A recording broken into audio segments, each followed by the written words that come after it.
Well, Candy, this is all about you. Chapter 4 of TG and the Rainbow Warriors, Candy Floss. TG was really scared. He squeezed Saffron's hand hard, but before he had time to ask what was happening, they landed gently on soft grass. They were standing in front of a cliff face. Cut into it was a doorway with a candy-striped curtain hanging in front of it. Was that Candy Floss he could smell? Possibly. And could he hear the tinkle of fairground music? TG reached out his hand, pushing the curtain to one side. "Looks like you're ready to get started," grinned Sage, as he and the others wandered up to TG. They all linked arms and pushed through the curtain. They found themselves in a small room with a floor of hard-swept mud. On one side of the door was a little wooden bench painted bright pink, with pictures of Candy Floss and sweets all over it. In front of them was a long, dark tunnel. Stuck on the wall was a poster with an arrow pointing down the tunnel. "This way to all the fun of the fair." "We can sit on this bench and wait," said Sky. So they all plopped down on the pink wooden bench. "What are we waiting for?" asked TG, getting up to walk around the tunnel. "You'll see, be patient," replied Sage, gently pulling him back down. A low rumble spilled out of the tunnel towards them. Then a giant pink sweetie tin on wheels appeared and glided to a halt. One side was cut low to reveal a selection of seats, each one a different sort of sweet. A man appeared at the entrance dressed in a pink satin suit and a jaunty pink cap. He pointed towards TG and the warriors, calling, roll up, come and join the fun of the fair." Tinkling fairground music danced invitingly out of the tin.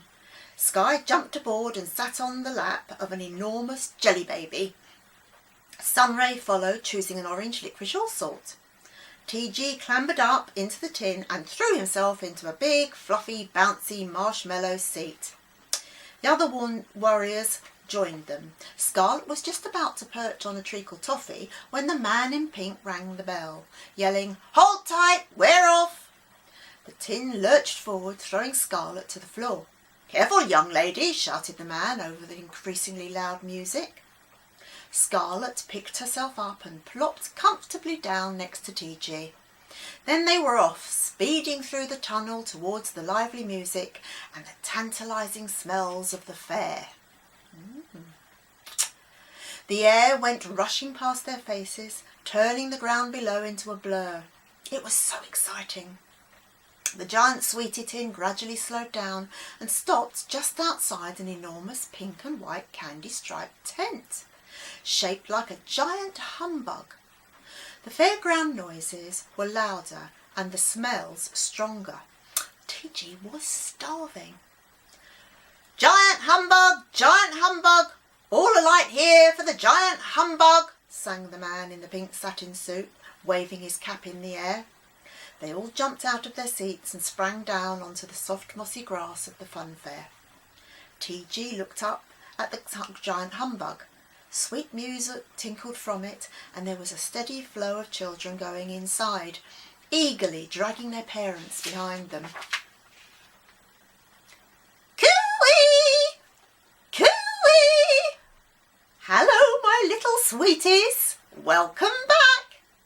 The warriors let out a joint groan. "Oh dear, it's Candy Floss. Make sure she doesn't sweet-talk you into anything, TG," warned Sunray. Out of the corner of his eye, TG glimpsed the hem of a long pink and white candy-striped dress. His eye was drawn up the dress, and there in front of him, smiling sweetly, was a friendly-looking lady. "Oh, who is this darling, sweetie little man? Do introduce me," cooed Candy Floss.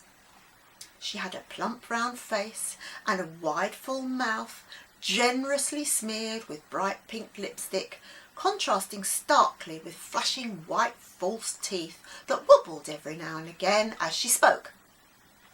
All this was framed by the most amazing pink hair he had ever seen.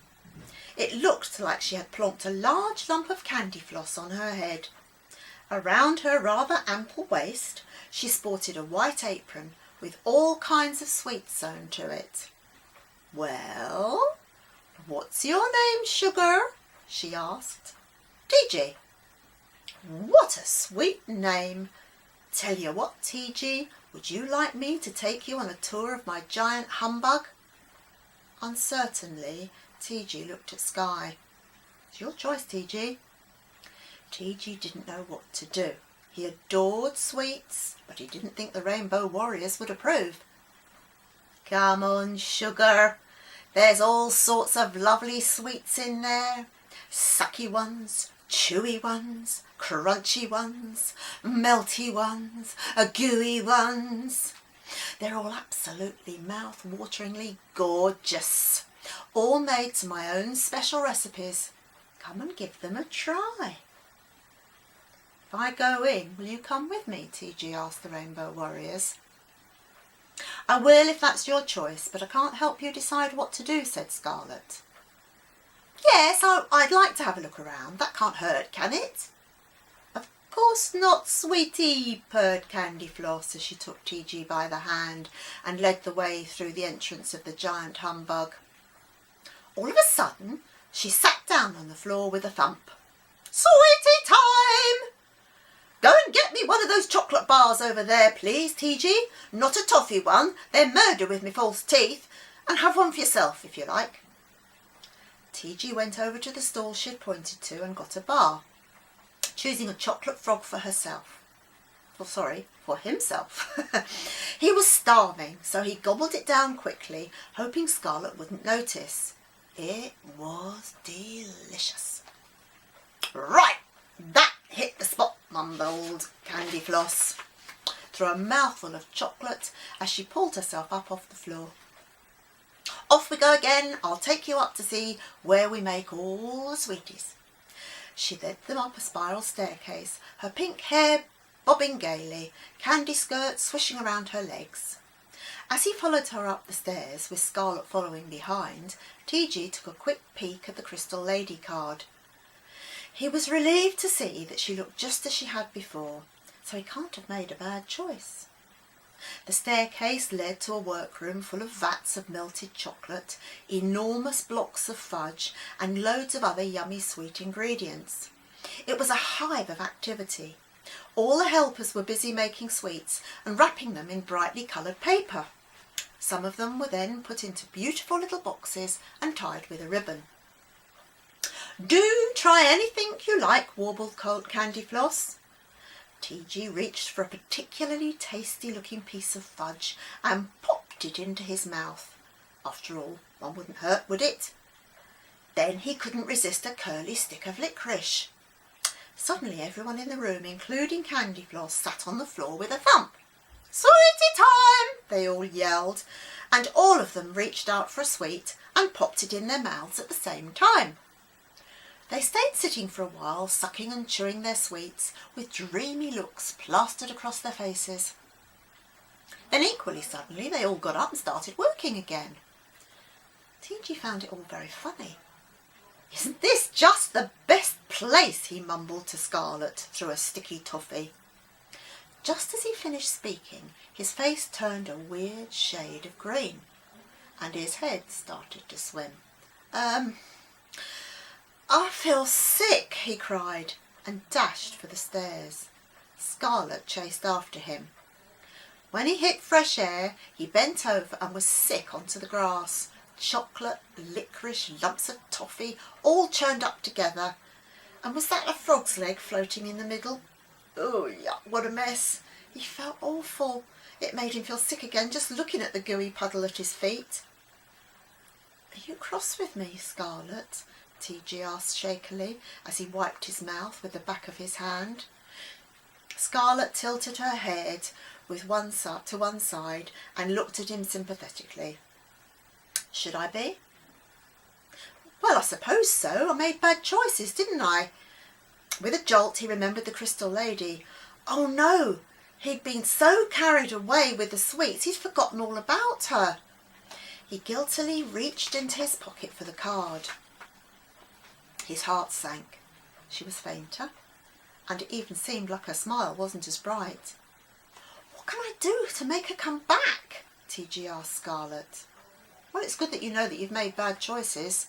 Now you need to understand why they weren't so good. You must come back into the giant humbug," replied Scarlet firmly.